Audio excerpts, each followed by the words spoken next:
and welcome back to my channel. Today I'm going to be reviewing all of the March titles that are coming out.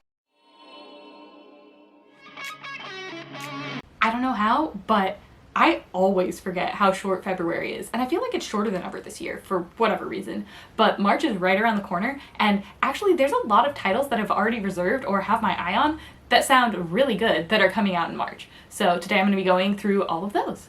I'm going to start with all of the titles that I already have reserved with my library, and these you can assume I'm probably going to read by summer. I don't know exactly when my library will be getting them, because some of them come out at the beginning of March, some of them come out at the end of March, and then normally there's a lot of transit and processing time and then distributing it to all of the different branches. So like it takes a while after the new releases come out before I can like finally be the first person to read them from my library, but you know, it's all a good time. So the first set is going to be ones I already have reserved, and then I've got a couple of little bonus titles that I looked up at the end, which are ones that maybe I'll read, maybe I won't, but I wanted to bring them to your attention because they look super fun. So let's get right into it. Begin.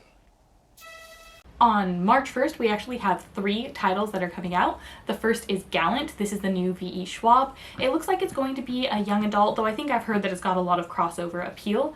And it's a standalone novel. We're following with a protagonist who has been raised all of her life in like a school for girls, and now she's called back to her family home, Gallant, and things are a little spooky there. There's like ghouls haunting the hallways, there's hostile family members, dark family secrets, and also the manor is crumbling, and at one point she manages to find like a crumbling wall, and then she's kind of in Gallant but also somewhere that's not.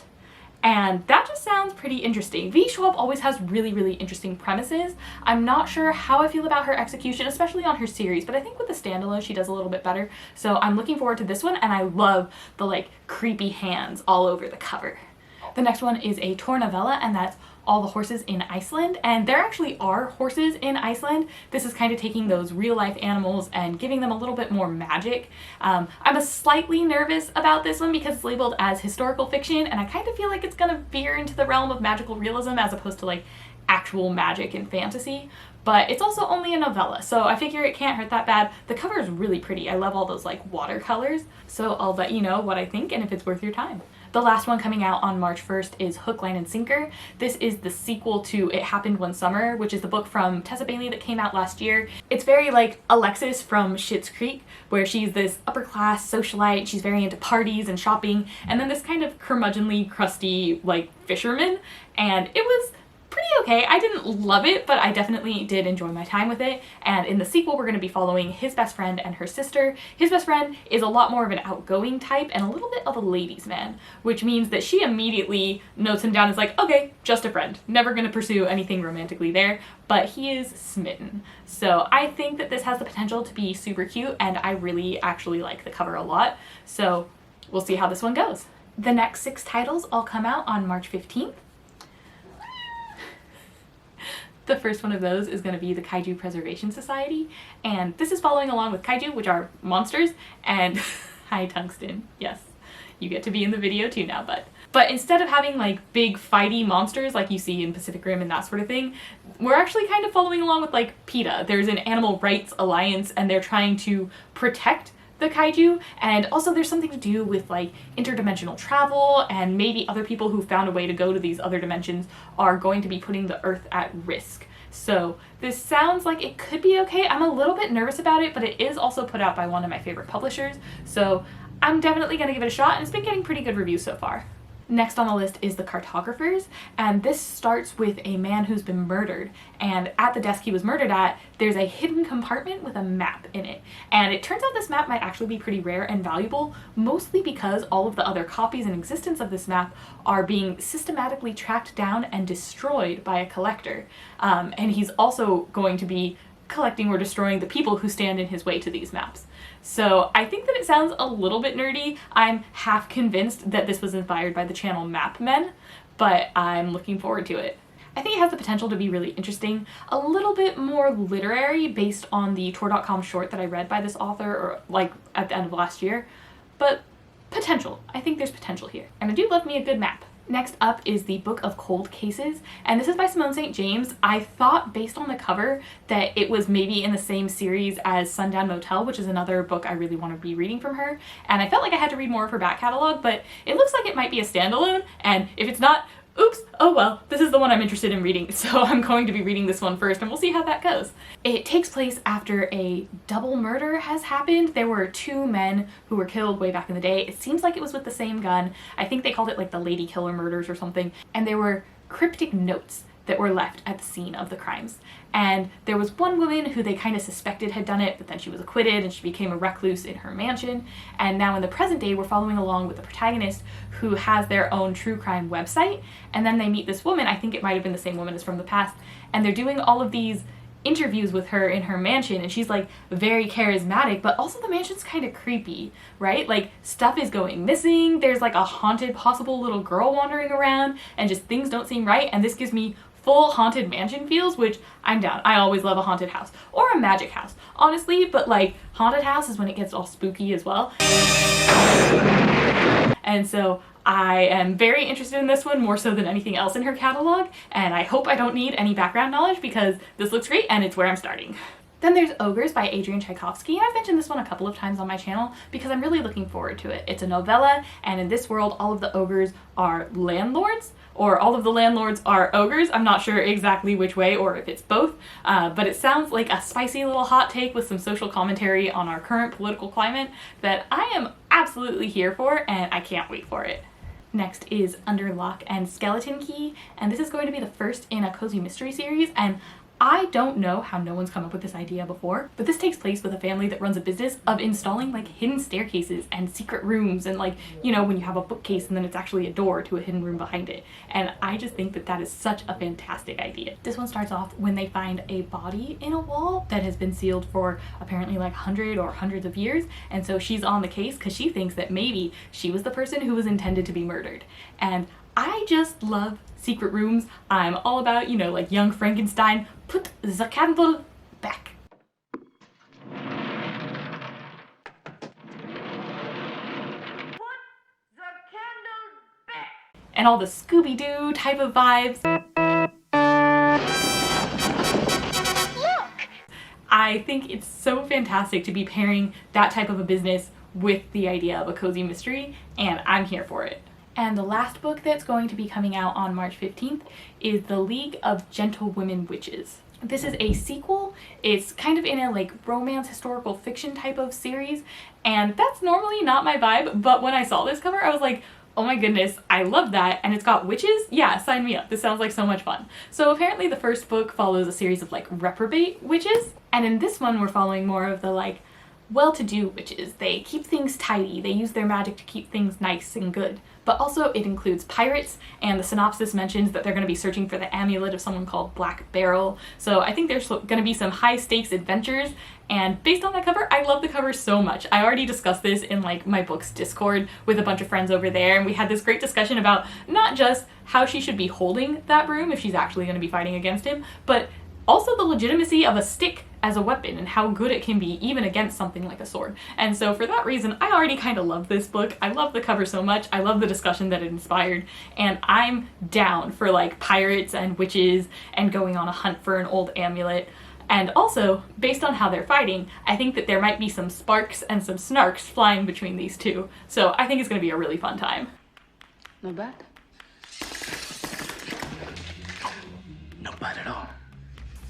The last three I'm planning to check out come out on March 22nd, and the first one I've already talked about a couple of times is The City of Dusk. This is a city that used to have a bunch of gods like light and darkness and shadow, and all of these gods have kind of abandoned the city, and now it's just falling fully into disrepair. And so we're following along with like necromancers and people who wield shadow magic. There's rebellion, they're trying to save the city. It's going to be the first in a series, and I just think it has a lot of potential to be really interesting, especially with like some of those magic systems and touching on the darker side of things.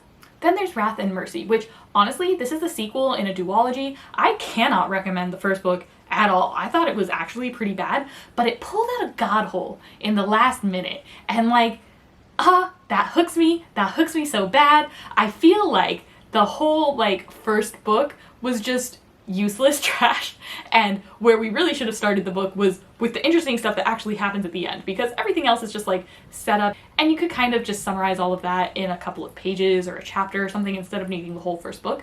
But based on what happened at the end of the first book, I think the second one has the potential to be like actually an interesting, good book. So I'm definitely going to be looking at this one and reviewing it. Maybe I might even say, you know what, skip the first one, the second one is good. Or possibly it won't live up to it and I just got my hopes up because of a god hole, but you know, a girl can dream. And then the last book is The Bone Orchard, which is, again, one of my most anticipated releases this year. We're following along with a woman who is like a conquered necromancer, and she's living with the enemy now. She's even serving occasionally as the concubine to the emperor. He's dying, and he thinks that one of his sons killed him. He doesn't want that son to be able to inherit the throne, and so he's tasked her with figuring out which of his sons did it. But also we're following along with her and how she's reclaiming her power within this empire that's stolen everything from her. And especially, she's making a brothel out of her own, like, flesh and bone. There's a lot of really interesting adult themes and nuances. It's a standalone, it's got a gorgeous cover, and I'm just so excited to see what they do with it because I think that this can be truly lovely. I think it's a debut, so like, fingers crossed, but most everything that I've heard so far is just like killing it, knocking it out of the park. So those are all the books that I already have reserved for my library. You can definitely expect me to be reading them. And then I have 3 more bonuses that I'm going to throw in here. On March 1st, we're getting Chef's Kiss, and this is a graphic novel. It's like a queer romance and also kind of like coming of age type of novel. He's out of school, he doesn't have any marketable skills that he can use for employment, and he sees a sign that says like, no experience needed. So sign me up. I can at least do that while waiting on these other jobs that I'm kind of hoping and I have more interest in doing. So he goes to work in this kitchen, and it says it involves a lot of like cooking tests and trials to see if he can actually become full-time, and I love me some good trials. But also he ends up developing a crush on a super dreamy chef.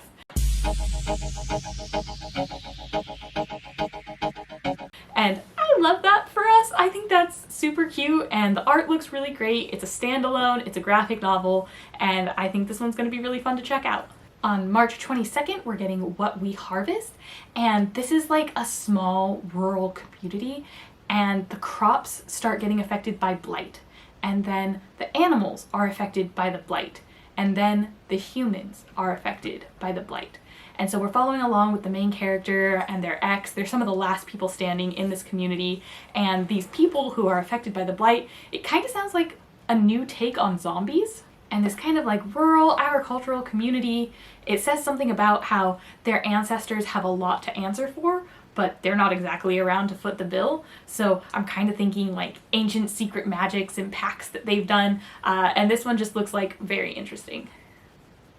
Hey buddy. Yeah.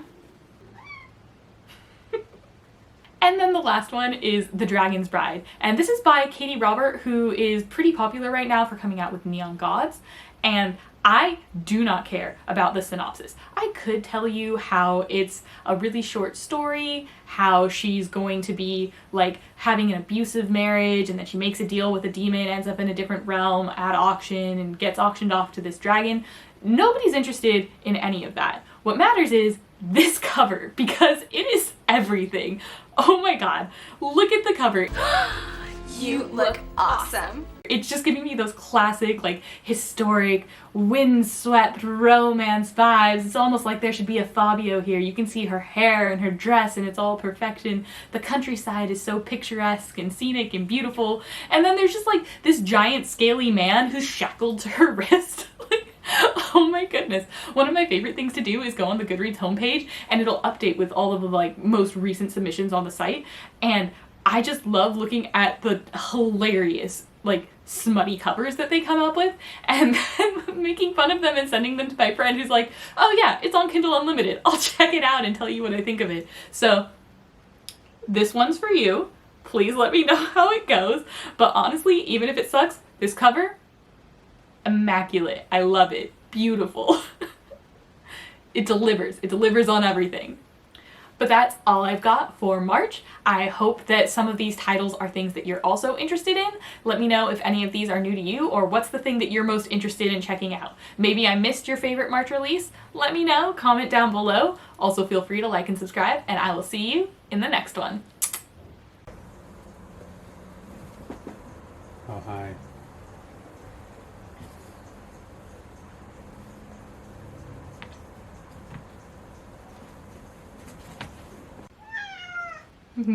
Yeah.